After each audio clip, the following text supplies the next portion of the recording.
जय श्री कृष्ण। राधे राधे।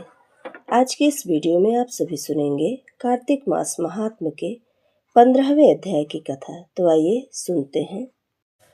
उस समय शिव जी के गण प्रबल थे और उन्होंने जलंधर के शुंभ निशुंभ और महासुर कालनेम आदि को पराजित कर दिया।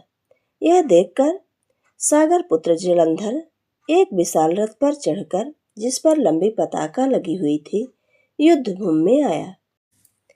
इधर जय और शील नामक शंकर जी के गण भी युद्ध में तत्पर होकर गरजने लगे। इस प्रकार दोनों सेनाओं के हाथी, घोड़े, शंख, भेरी और दोनों ओर के सिंहनाद से धरती कंपन करने लगी।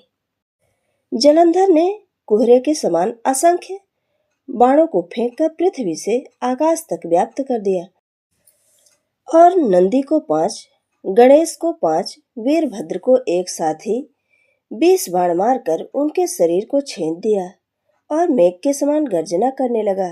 यह देखकर कार्तिकेय ने भी दैत्य जलंधर को अपनी शक्ति उठाकर मारी और घोर गर्जना किया, जिसके आघात से वह मूर्छित हो पृथ्वी पर गिर पड़ा।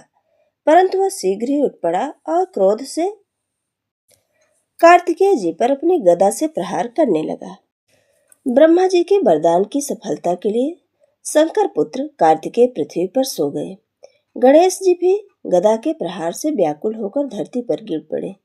नंदी व्याकुल हो गदा प्रहार से पृथ्वी पर गिर गए। फिर दैत्य ने हाथ में परिधि ले शीघ्र ही वीरभद्र को पृथ्वी पर गिरा देख शंकर जी के गण चिल्लाते हुए संग्राम भूमि छोड़ बड़े वेग से भाग चले।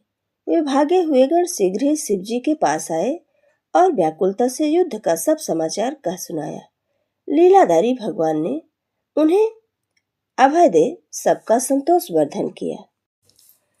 अब रौद्र रूप महाप्रभु शंकर नंदी पर चढ़कर युद्ध भूमि में आए। उनको आया देखकर उनके पराजित गण फिर लौट आए और सिंहनाद करते हुए आयुधों से दैत्य पर प्रहार करने लगे।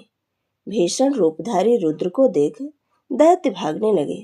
तब जालंधर हजारों बाण छोड़ता हुआ शंकर जी की ओर दौड़ा।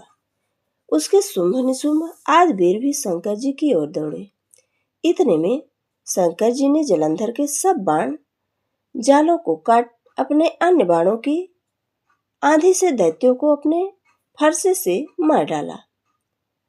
खड़गोरमा नामक दैत्य को अपने फरसे से मार डाला और बलाह का भी सिर काट दिया। धसमर भी मारा गया और शिवगण चिसे ने प्रचंड नामक दैत्य का सिर काट डाला। किसी को शिवजी के बैल ने मारा और कई उनके बाणों द्वारा मारे गए। यह देखकर जलंधर अपने शुंभादि दैत्यों को धिक्कारने लगा और भयभीतों को धैर्य देने लगा, पर किसी भी प्रकार उसके भयग्रस्त दैत्य युद्ध को न आते थे। जब दैत्य सेना पलायन आरंभ कर दी, तब महाक्रुद्ध जलंधर ने शिवजी को ललकारा और 70 बाण मारकर शिवजी को दग्ध कर दिया। शिवजी उसके बाणों को काटते रहे, यहाँ तक कि उन्होंने जलंधर की ध्वजा, छत्र और धनुष को काट दिया। फिर 7 बाण से उसके सिर में भी तीव्र आघात पहुंचा। धनुष के कट जाने से जलंधर ने गदा उठाई। शिवजी ने उसके गदा के टुकड़े कर दिए। तब उसने समझा कि शंकर मुझसे अधिक बलवान है, अतएव उसने गंधर्व माया उत्पन्न कर दी।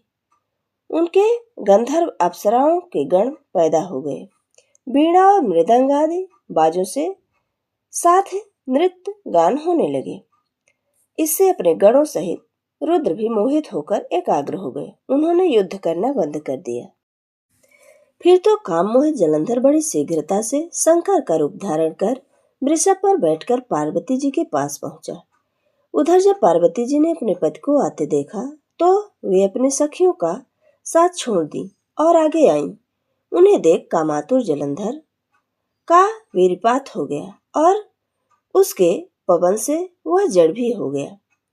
गौरी ने उसे दानव समझा। वह अंतर्ध्यान हो उत्तर की मानस पर चली गई। तब पार्वती ने विष्णु जी को बुलाकर दैत्यनाथ का वह कृत्य कहा और यह प्रश्न किया कि क्या आप इससे अवगत हैं? भगवान विष्णु ने उत्तर दिया, आपकी कृपा से मुझे सब ज्ञात है।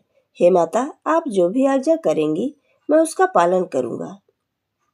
जगत माता ने विष्णु जी से कहा, उस दैत्य ने जो मार्ग खोला है उसका अनुसरण उचित है। मैं तुम्हें आज्ञा देती हूँ कि उसकी पत्नी का पतिव्रत भ्रष्ट करो, वह दैत्य तभी मरेगा। पार्वती जी की आज्ञा पाते ही भगवान विष्णु उसको सिरोधार्य करके छल करने के लिए जलंधर के नगर की ओर आए। ये थी कार्तिक मास महात्मा के 15वें अध्याय की कथा। आगे का वृत्तांत अगले अध्याय में। जय श्री कृष्ण। राधे राधे।